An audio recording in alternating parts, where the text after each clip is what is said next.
L'année 2025 commence sous de sombres auspices pour le football congolais. La disqualification des Diables Rouges à prime pour le CHAN 2025, annoncée le 20 janvier dernier par la CAF, a choqué les supporters et confirme le dysfonctionnement qui gangrène le sport roi au Congo. Le pays est sanctionné pour des manquements dans l'organisation du match contre la Guinée équatoriale et pour avoir aligné un joueur inéligible, perdant ainsi une qualification pourtant acquise. Une amende de 10 000 dollars vient aggraver la situation. Alors que les victoires se font rares, cette désillusion est perçue comme l'arbre qui cache la forêt par plusieurs observateurs sportifs. Ce soir, dans les chroniques des BFN, nous analysons cette crise profonde et explorons les voies possibles pour y remédier. Bonsoir et bienvenue dans ces chroniques de BFN.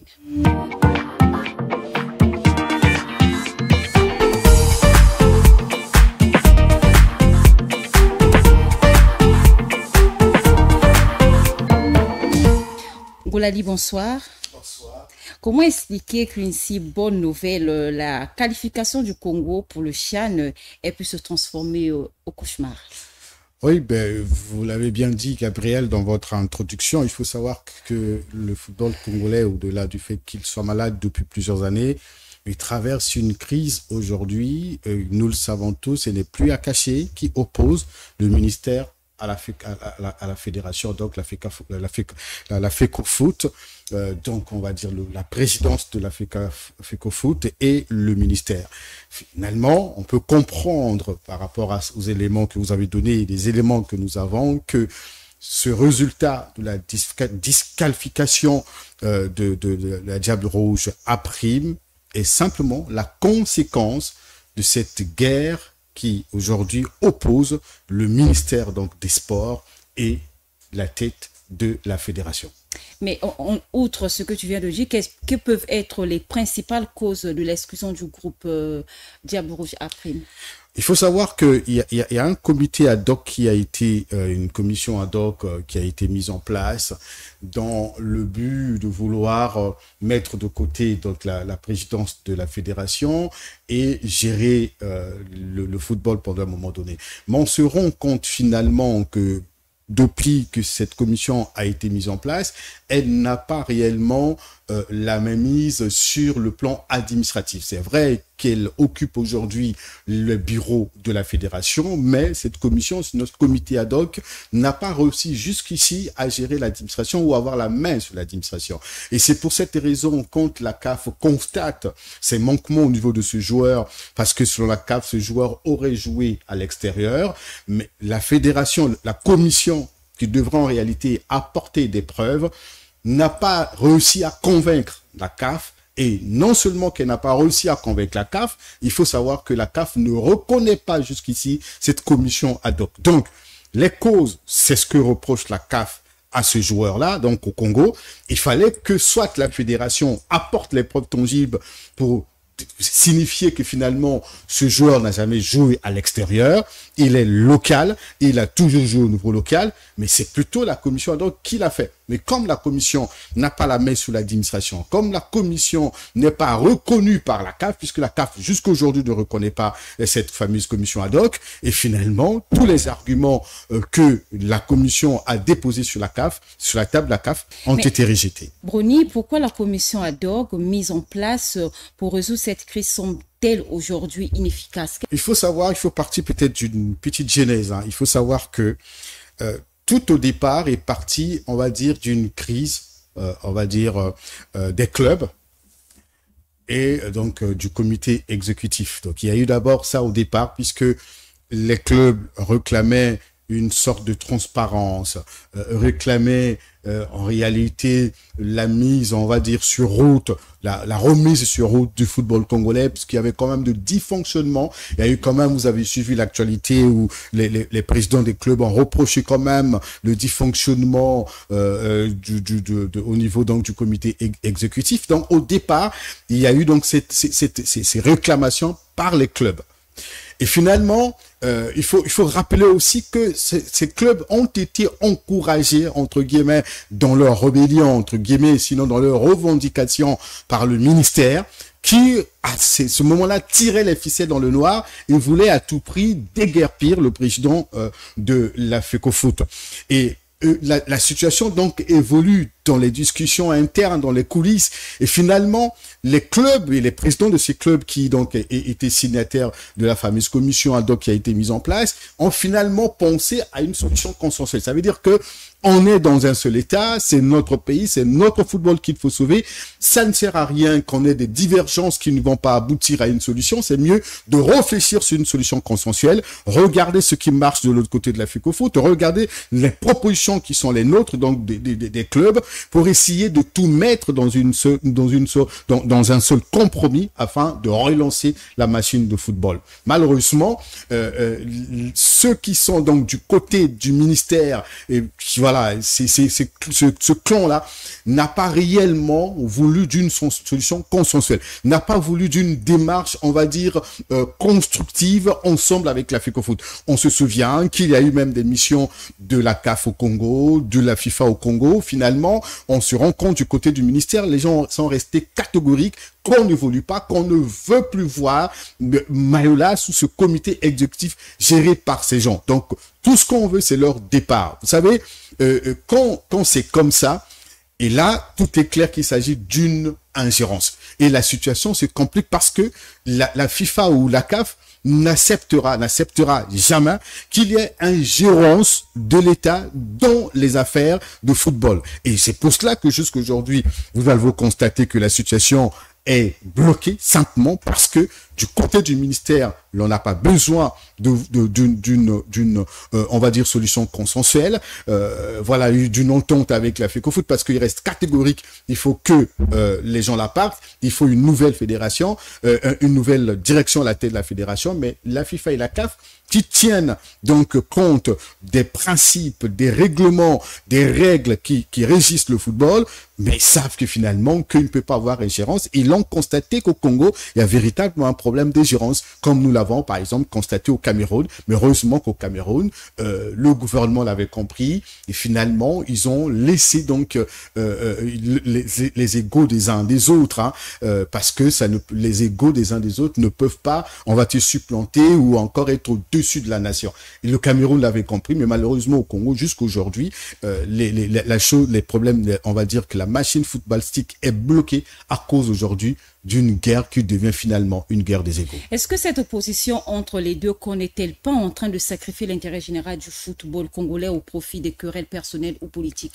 Ben oui, c'est clair, non, que ces querelles individuelles, parce que nous savons que de part et d'autre, ça il faut le rappeler, que les Congolais ont des choses à reprocher à la gestion du football au Congo par la fédération, et ça nous le savons, et nous avons aussi des choses à reprocher au ministère qui s'occupe du sport, parce que quand on regarde aujourd'hui le sport dans son ensemble, il n'y a pas que le football, on se rend compte que le sport congolais dans son ensemble est totalement à terre. Vous allez voir dans d'autres disciplines sportives, rien ne marche. On a vu comment nos athlètes qui sont allés participer aux Jeux africains, Jeux olympiques en France, on a su quelles étaient les contre-performances, comment ils se sont préparés, on connaît les plaintes. Quand on regarde le judo aujourd'hui, été aujourd'hui un peu l'implication, on va dire, d'une manière personnelle du président de la fédération ATA, on n'aurait peut-être pas pu obtenir ces résultats que nous avons obtenus jusqu'aujourd'hui. On constate que même de ce côté, le karaté et d'autres disciplines, il y a un sérieux problème. Le Congo n'est pas au top dans tout le domaine sport, dans tout le secteur sportif. Donc, on peut comprendre par là qu'il ne s'agit pas seulement du football, donc il y a un vrai problème de politique du sport au Congo. Problème d'argent, oui, mais là, on constate qu'au-delà de ce que l'on reproche à la fédération, d'une manière, ce que l'on reproche à la fédération, on va dire, sur le plan de la gestion de club et tout ce qu'il faut, même sur un plan d'opacité, il y a aussi, il faut comprendre que du côté du ministère, il y a eu certaines décisions, certaines implications qui aujourd'hui ont bloqué le fonctionnement. Par exemple, quand on a supprimé les primes de participation, alors qu'on sait que le football, qui est un jeu aujourd'hui, nous le constatons à travers le monde, attire les jeunes, les joueurs, parce qu'il y a aussi suffisamment d'argent. Ce n'est plus un simple jeu, c'est maintenant tout un business. Donc on ne peut pas, quand on constate ailleurs que le football rend riche, que le football est aujourd'hui motivé par l'argent, vouloir supprimer ou réduire l'argent dans ce domaine au Congo, c'est tuer le sport. Donc quand on a vu même comment Bifuma sur Teleka s'est plaint de la gestion du sport au Congo, et même le jeune Onyangue a déploré beaucoup de choses dans la gestion du sport. Donc aujourd'hui, ces problèmes qui devaient être résolus, encore qui devraient être traités de fond en comble, à la fois par la fédération et le gouvernement congolais, malheureusement, ces problèmes sont laissés de côté. Pourquoi? Parce que nous sommes dans une guerre d'ego. Une guerre où certainement le ministère ne veut plus voir le président de la fédération, peut-être pour des raisons assez personnelles que nous ne savons pas. Et c'est comme aujourd'hui le président de la fédération qui dit « Moi, je connais le sport, je connais le football, j'ai des rouages à travers la FIFA et la CAF, je ne me laisserai pas faire. » On constate que la guerre est lancée publiquement. Et là, c'est ça. Ça conduit carrément le sport dans l'abîme et ça détruit carrément le Congo au niveau international et même au niveau local, parce que nous le savons que le sport est synonyme de la jeunesse, le sport est synonyme de cohésion, c'est aussi l'identité du pays. Et quand les hommes se battent que pour leurs propres intérêts, il est difficile que l'on réussisse. Aujourd'hui, on voit le départ du président et du vice-président de cette commission. Est-ce que cela ne démontre pas vraiment du manque de crédibilité pour le football congolais? Bon, vous savez que ce comité, cette fameuse commission a connu elle-même trop de péripéties, trop d'intrigues. Hein.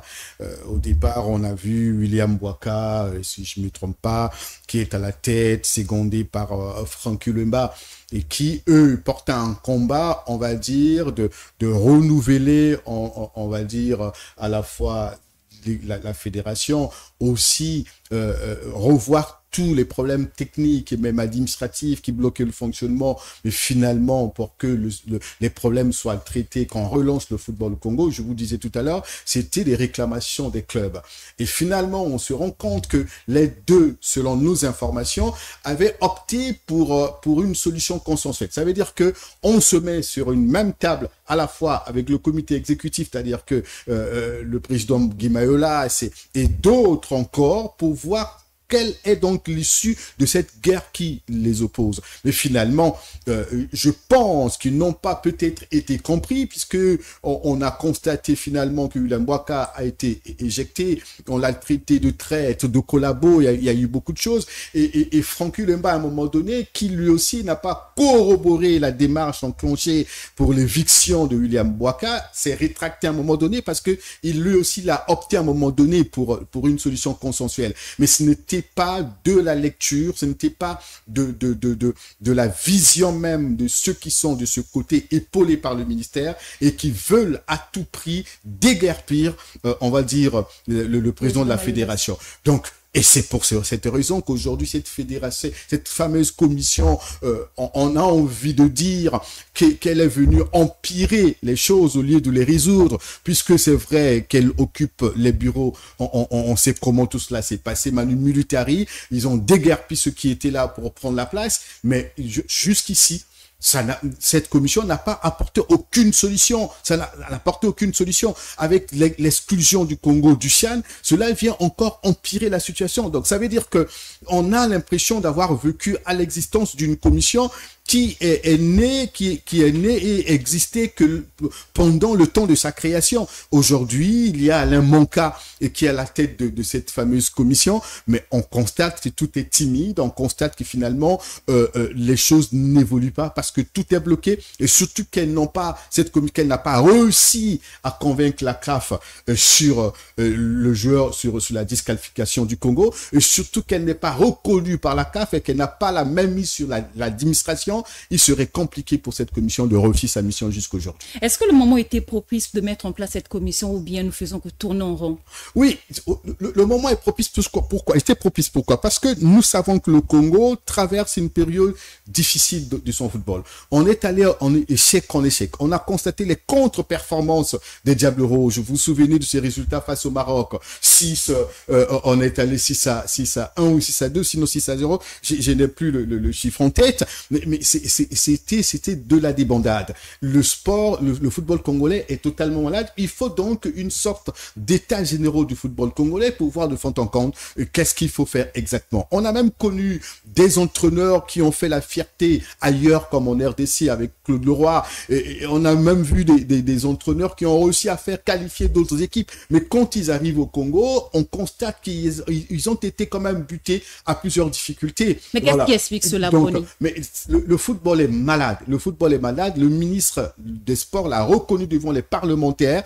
Et je crois que tu l'as quand même pris cet extrait où il réclamait auprès des parlementaires plus de moyens financiers pour relancer le sport. Il a dit lui-même que le sport congolais est malade, quels que soient les hommes que nous pouvons changer à la tête du ministère ou à la FECOFOOT, rien ne marchera parce qu'il manque d'argent. Il a dit lui-même, il dit que le problème du football congolais, c'est un problème de finances. Et donc, comme c'est un problème de finances, comme c'est un problème de vision politique du football congolais, il faut donc s'asseoir. Et c'est pour cette raison, il était aussi question de mettre en place cette fameuse commission pour voir à la fois comment on peut régler les choses. Mais je crois que les missions qui ont été assignées, qui devaient être assignées à cette commission, n'ont pas été réellement bien définies ou n'ont pas été respectées. Et jusqu'à aujourd'hui, la fédération, donc ceux qui gèrent la fédération, se campent sur leur position et ceux de la commission également. Et finalement, c'est difficile et le sport est bloqué jusqu'aujourd'hui. Aujourd'hui, la question qu'on se pose, Brony, pourquoi la CAF et la FIFA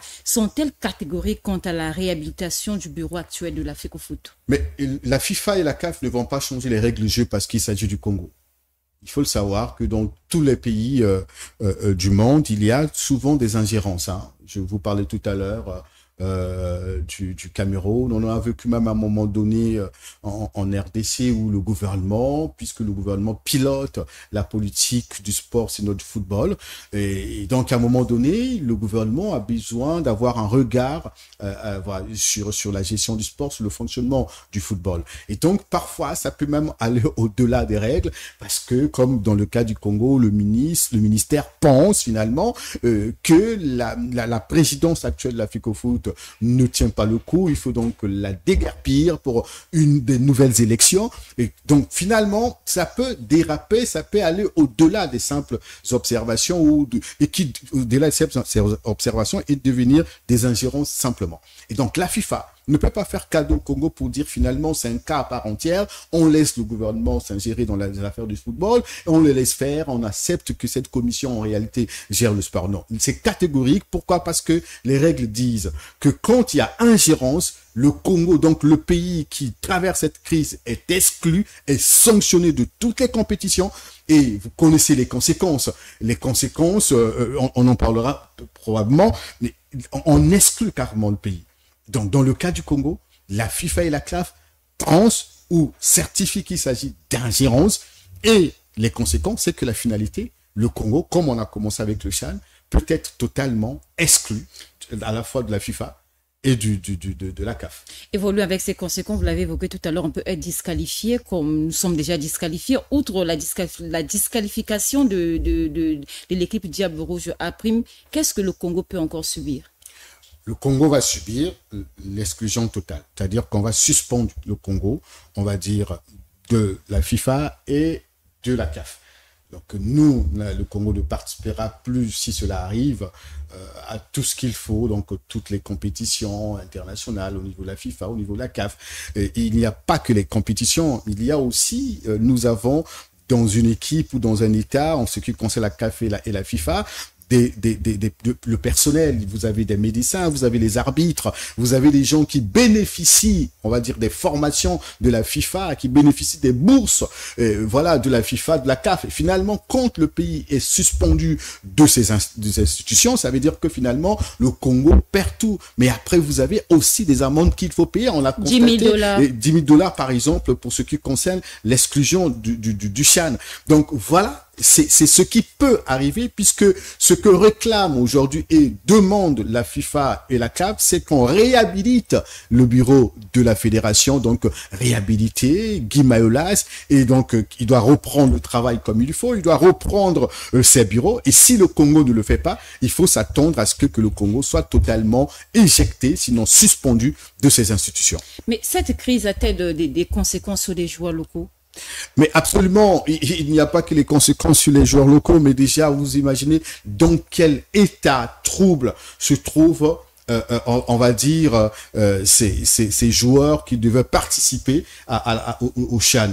Déjà, vous savez dans quel état psychologique se trouvent-ils, ce qu'ils perdent, eux, ces joueurs-là, ce que perd le Congo, et ce que perd aussi la jeunesse congolaise, parce que nous avons souvent l'habitude de dire que le développement du sport implique automatiquement celui des jeunes, sa déchéance, il faut le savoir, ça implique automatiquement la déchéance de la jeunesse congolaise. Nous sommes dans une année, on va dire des années à peu près charnières, où l'on met au cœur des politiques gouvernementales la jeunesse congolaise. Il n'y a pas que l'emploi comme tel dans les administrations, mais il y a aussi le développement du sport qui peut aussi aujourd'hui apporter de l'emploi, aussi favoriser, on va dire, le développement psychologique et mental des jeunes. Donc, les conséquences sont telles que il y a d'abord l'impact psychologique sur ces jeunes, il y a tous les avantages qu'ils perdent parce que c'est leur métier. Il faut savoir qu'il y a des gens qui ne vivent que du football, comme ces joueurs-là. C'est leur métier, c'est leur profession. Aujourd'hui, ils sont exclus, ils jouent pas, ils sont à la maison. Le Congo ne paye jamais ces joueurs, comme on constate un peu au Cameroun, où la fédération a initié, on va dire,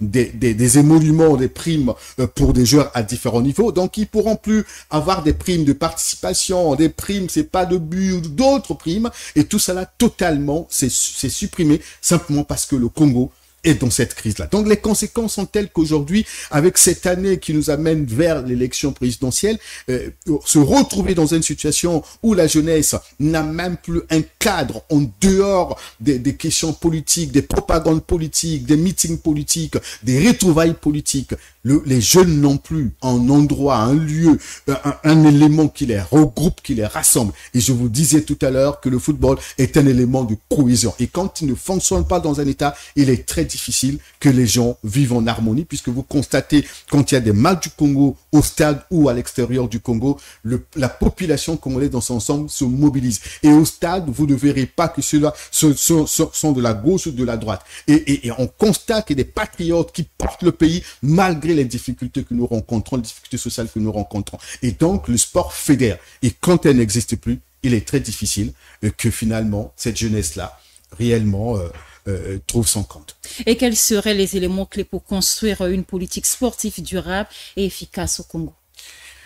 Regardez, moi je pense que nous n'allons pas inventer ou réinventer la roue, il est difficile de le faire. Je vous parlais tout à l'heure de ce que le ministre a dit devant le parlementaire. Pour le ministre, c'est un problème de finances. Vous aurez d'autres observateurs comme vous avez aujourd'hui Blanc Constant et Barapéa, ce politologue qui pense finalement qu'il y a un vrai souci au niveau de la gestion du football, au niveau donc de la fédération, la FECOFOOT. Donc vous avez le choix des hommes qui gèrent ces institutions.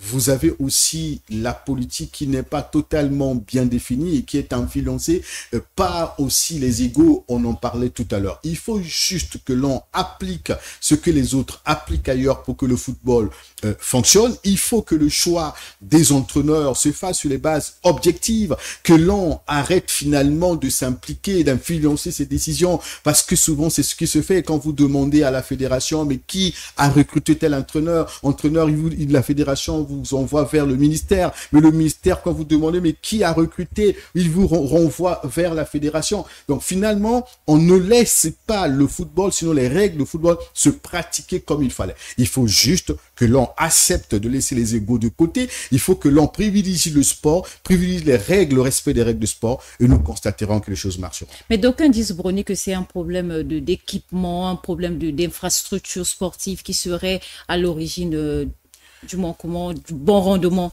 On ne peut pas aujourd'hui, dans le cadre du Congo, parler des infrastructures au Congo en ce qui concerne le football.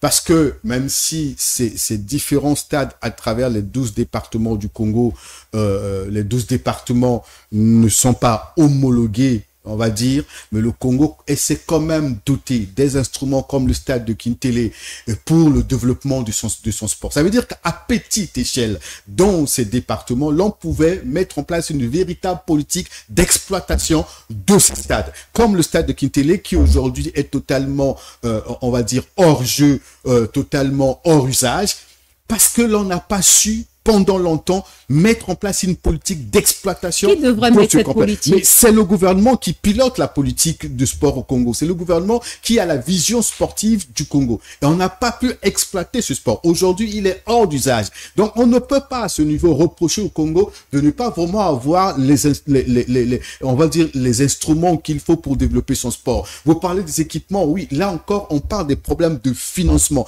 Il n'a pas manqué au Congo les moyens pour financer le sport, même si depuis quelque temps, on constate que ce secteur est un parent pauvre, comme d'autres d'ailleurs, où on n'a pas suffisamment éjecté l'argent. À chaque fois que le Congo a fait des bons résultats, on entend les hommes politiques dire, ou le gouvernement, que le président se serait lui-même impliqué directement, donc à fond propre, pour apporter de l'aide au Diable Rouge ou au sport congolais. Ça veut dire qu'il n'y a même pas de financement pour développer le sport quand on constate ailleurs. Nous n'avons pas aussi, comme vous l'avez dit, peut-être des grandes écoles de football où depuis le bas âge, on devrait commencer à former une certaine génération pour que le Congo, dans quelques années, devienne une grande équipe de football comme il a été dans le passé. Donc, c'est ce que nous constatons. C'est juste un problème d'homme, un problème de vision. Et si on réussit à le mettre en place, le Congo n'aura plus à envier les autres pays. Et comment redonner l'espoir aux supporters et aux jeunes talents congolais dans un contexte de déception continue?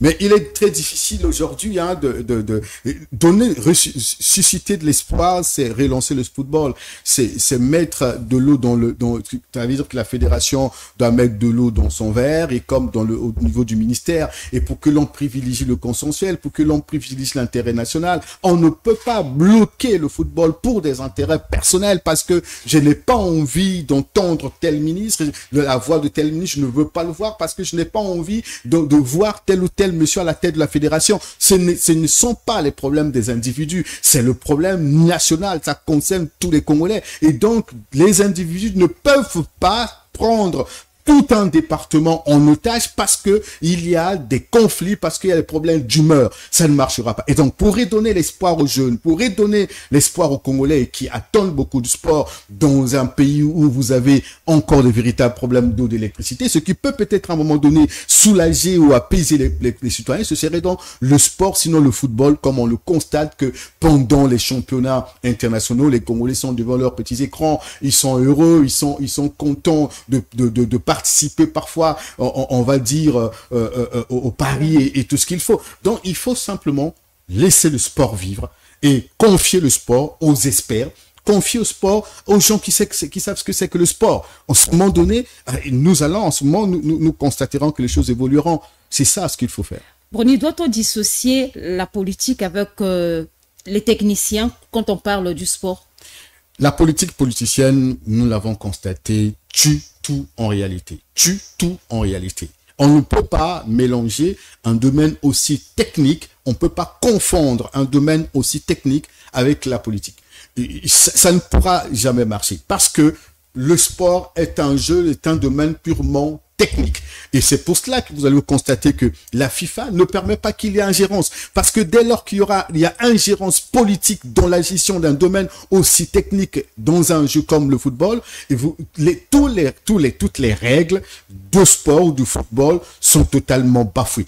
La politique n'a rien de concret, la politique politicienne n'a rien de concret, n'a rien de vrai, et donc on ne peut pas confondre les deux, et finalement, tel que nous le vivons dans ce pays-là, ça ne marchera jamais si nous continuons à confondre la politique et le football. Et donc, Brony, si je comprends bien par ta réponse aujourd'hui, on doit faire la part belle, le sport à côté et la politique de l'autre. Absolument. Absolument. Merci bien, chers téléspectateurs, de nous avoir suivis. On espère bien que les chroniques des BFN vous trouvent en bonne santé chez vous. Bonsoir et portez-vous bien.